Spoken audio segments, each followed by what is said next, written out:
2010년 그림입니다. 어릴 적 그림은 다 잃어버려서 남아있는 그림 중에서 가장 오래된 그림입니다. 더 어릴 때는 A4 용지를 한가득 들고 다니며 그림 그리던 때도 있었는데 지금은 그 그림들이 다 어디 갔는지 모르겠네요. 이때 쓰던 타블렛이 4만원짜리 밝은 회색 태블릿이었는데요. 펜에 건전지가 들어간 제품이었습니다. 그리면 그릴수록 손목이 뻐근하고 시큰거려서 그땐 그게 무거운 펜 때문이란 걸 몰랐습니다. 꽤 오래 썼죠. 잘은 모르겠지만 이때 온라인 게임을 했나 봅니다. 좋겠다. 나도 게임.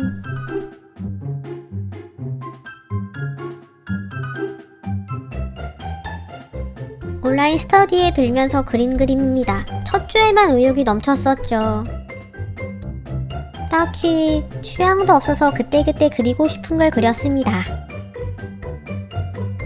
애니메이션 중에 고스트 헌트를 좋아해서 팬아트도 그렸었는데 그건 찾을 수가 없네요. 이때는 동화스러운 느낌을 좋아했던 것 같습니다. 그림 한 장에 며칠씩 붙잡고 그렸었죠. 할로윈과 크리스마스에 맞춰서 그린 기억이 납니다. 2012년부터는 그림이 점점 적어집니다. 슬슬 그림 그리는 주기가 길어지기 시작한 것 같아요. 잘 안 그리게 되니 그림도 무언가 들쭉날쭉이었습니다. 전 투시를 시도한 적이 없다고 생각했는데 예전에 투시와 배경을 계속 시도하고 있었네요. 요즘에 배경 너무 어렵다, 어떻게 하지? 고민하고 있었는데요. 아마 저 때도 그런 생각을 하고 있었겠죠? 2014년 그림을 그리지 않았습니다. 2015년 1년 만에 다시 그림을 그려봤습니다. 이때 학원을 가볼까 생각하게 됩니다.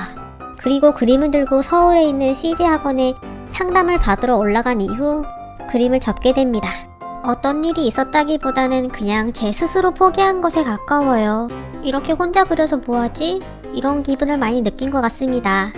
별로 발전도 없고 스스로 그림을 못 그린다는 생각에 가벼운 우울감도 온 것 같아요. 항상 주먹구구식으로 그리니까 누군가에게 제대로 배우고 싶었는데 서울 학원까지 가는 길이 너무 멀었습니다. 왕복 7시간이어서 이건 안 되겠구나 싶었죠.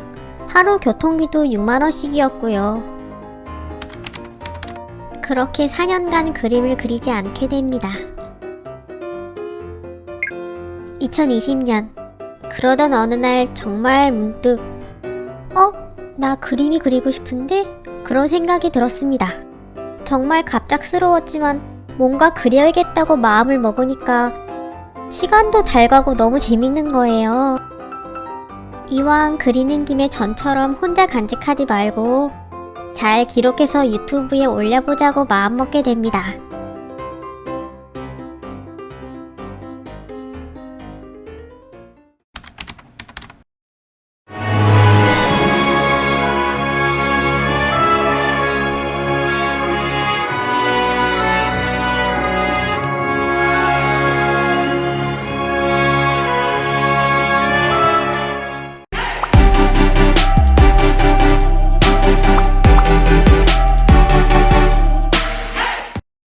(2021년) 가장 최근 그림들입니다. 그림을 다시 그리고 1년 동안 정말 최선을 다해서 그렸습니다. 한 장 한 장 그릴 때마다 더 나아지고 싶다는 바람이 강하게 들었어요. 예전 그림들을 확인했을 땐 소리 없이 경악했지만 모아놓고 보니 남아있어서 정말 다행인 것 같습니다. 누군가가 내 그림을 봐준다는 생각만으로 의욕이 솟는다는 건 정말 이상하고 신기한 일입니다. 몇 년 뒤에도 또 이런 영상을 만들 수 있게 되면 멋질 것 같습니다. 감사합니다. 여러분들께도 마법 같은 일만 일어나길 바랄게요. 다음에 또 만나요. 구독과 좋아요는 제게 큰 힘이 됩니다.